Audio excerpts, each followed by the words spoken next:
So today I got to ride the 2023 CVO Street Glide and the Road Glide at the demo fleet that was being hosted by Avalanche Harley Davidson in Golden, Colorado. It was a great event, and I went early in the morning, so I was able to ride several bikes, and what a great time.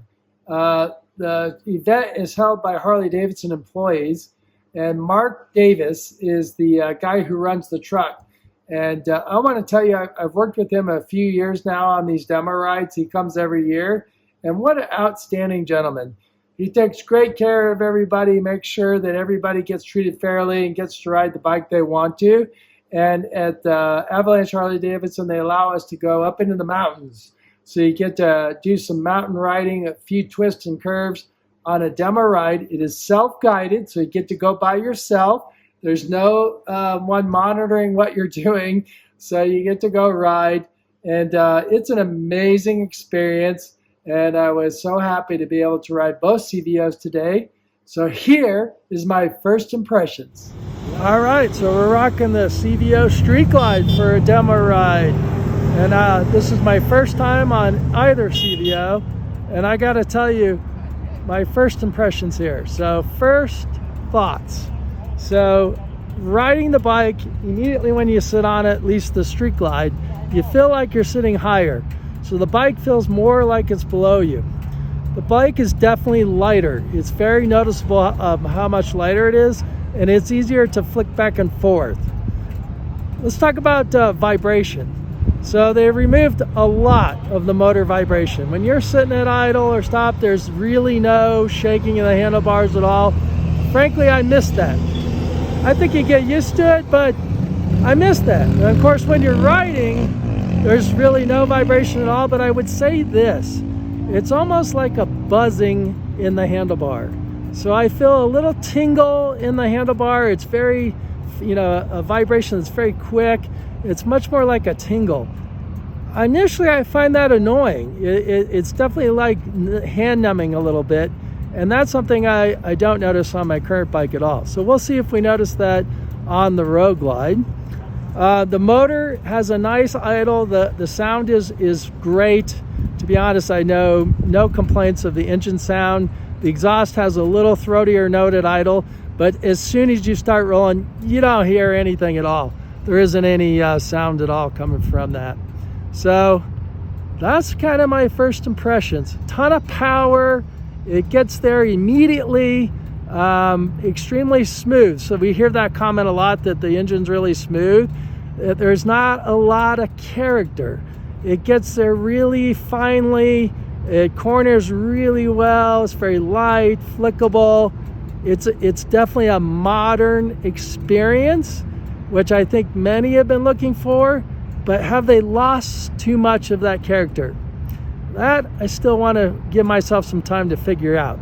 But there you go. There's my very first impression riding one. Hopefully in a little bit here, I'll get to ride the Road Glide. All right, there she is. The 23 CVO Road Glide in the dark platinum. Not my bike, the demo bike, but it's the same experience, right?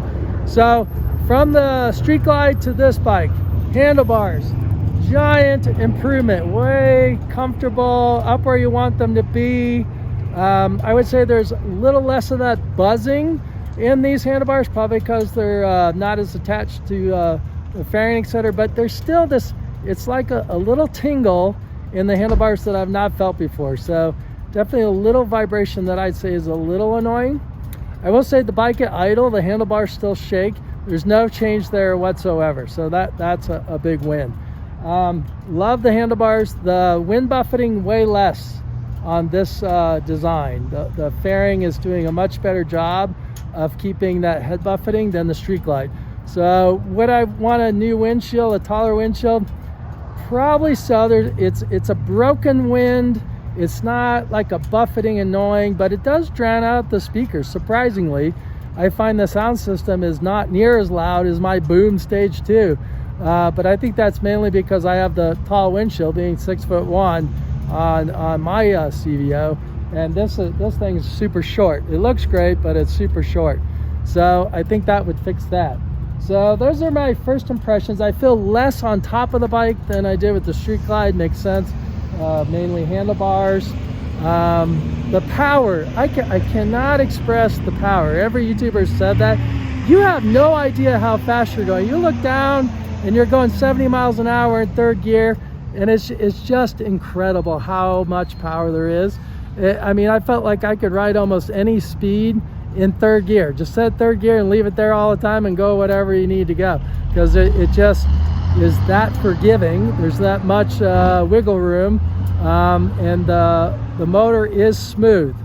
Has it lost all of its character? It's definitely lost some of that Harley character. It's not all gone. Will I get used to it? Probably, right?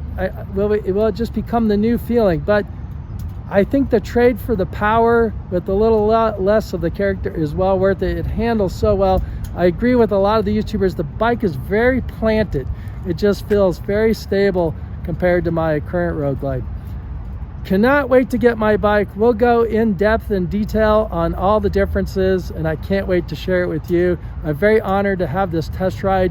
Avalanche Harley Davidson, kudos to you for bringing on, and a couple Harley Davidson employees running it, doing a great job. Go out to one of these demo events and ride the different bikes. It's well worth it.